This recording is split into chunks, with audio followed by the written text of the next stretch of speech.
Hello, this is Aaron from AaronOnAutos.com. This is another shaky cam interior review. This time we are in the Lexus ES 300H. H is for hybrid. This is a fine automobile. I've had a very good week in this car. We'll do the usual. I'll walk you through the controls in here and show you what the interior is like. This is a beautiful car.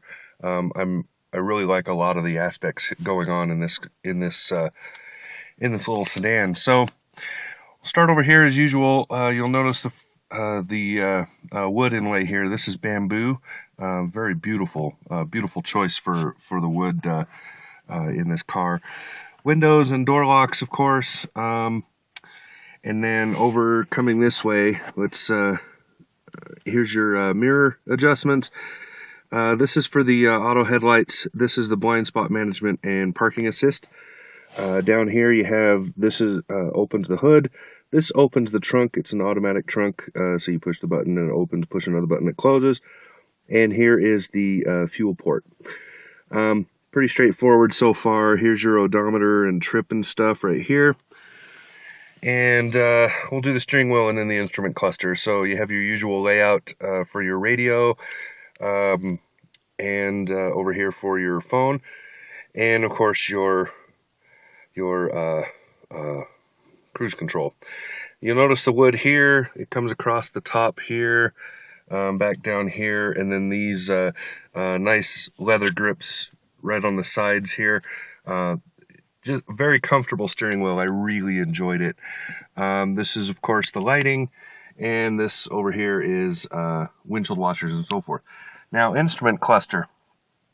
You'll notice a few differences, and I'll show you how some things change when you do different things.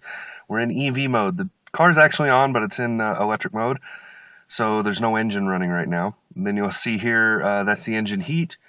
We're in eco mode driving, so this is display changes to show you this, which is your power consumption, and so it shows you that you're driving ecologically, you're using a lot of power, or you're charging. That's usually when you're slowing down or whatever. This is the multifunction display, changes according to what you push on the mode or on the display or mode button over here. Speedometer, of course, and fuel over here. Now, I want to show you something really fast. I have put a total of 401 miles on this car. You'll notice it has half a tank. I put $10 in last night, boosted it up a quarter of a tank. So I used 3/4 of a tank to go 401 miles. That's amazing. I can't say that enough. It's amazing. All right, there's a mode control. I'll show you where that is in a minute for your driving modes. When you go into regular driving mode, that's what this is. It's normal mode. You'll notice that nothing changed except it turned off that little echo thing. When I put it in sport, this changed to a tachometer, and you'll see it says sport right there. And then you get a little red light, to make it a little more intense, I guess. I don't know. And then you can force it into, you can try to force it into EV mode. There's apparently not enough battery right now. You'll see it tells you that. So I put it back into eco mode. Display changes again. Pretty cool. Neat little thing. All right, so moving on. Here's the infotainment screen. It is the usual Lexus, so you have a mouse to control it. I'll show you that in a minute. Beautiful little clock. Nice vents here. The climate controls in this car are very, very good. You'll see here, here's the radio, here's the start button. Here's the radio and the power control, so you push this to get the radio display up there. You can get a media display, so on and so forth. And you go back and forth. This is the CD player. You can tune it, all of that stuff.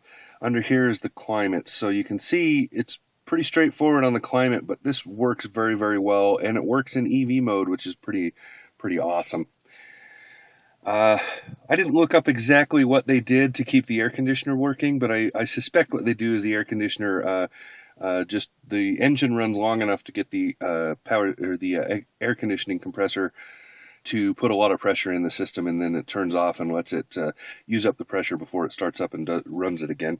Works very well. And then because this is an EV, a hybrid, but it's capable of running in electric only mode, Seat warmers and coolers. That's a big deal right there. The coolers work fairly well. I was pretty impressed.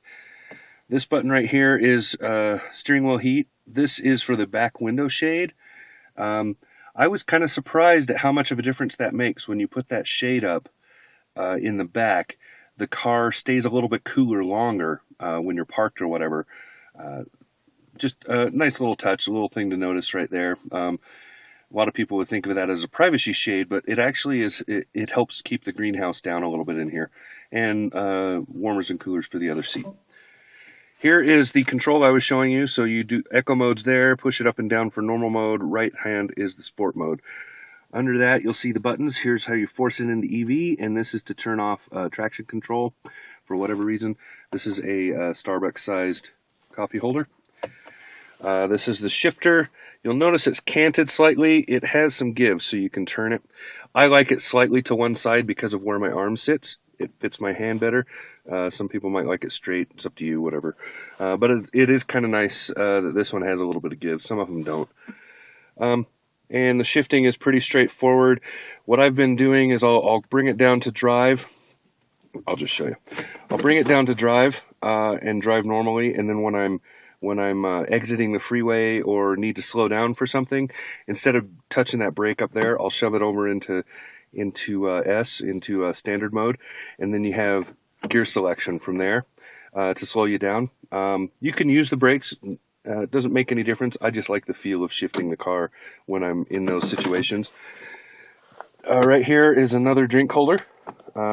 This is a little more sizable than the one up there, so it's a good sized drink holder and very elegant. I like this look right here. This is a very good look. Center armrest and console. It's a good sized little console. Has a little tray that slides back and forth. It's a nice little console. And this, of course, here's your controls for the infotainment up there. This is the Lexus mouse. It's what I like to call it. So you move this around like a mouse. You push it up and down to select, and you have some quick controls right here. Seating. You'll see this is perforated leather because it's ventilated. Very nice seating. It's very comfortable on both sides, and you'll see that there are memory settings for both the passenger over there and over here on the driver. Very cool. And here's some more of that inlay. I really like this. It's a very pretty color. It's a very good contrast to this dark black they've got going on. Very good work. That's about it. The back seat is a good size. I can sit in the back with the front seat all the way back and still have legroom, and headroom is very good back there. So they did a really good job on this car. It's a mid-size sedan. It's about the size of the Toyota Camry or the I don't know. It's a mid-size car. Very elegant though. Very, very well done. So that's about it. That's the interior review of the 2014 Lexus ES 300H. H is for hybrid. This has been Aaron from AaronOnAutos.com. Talk to you again soon.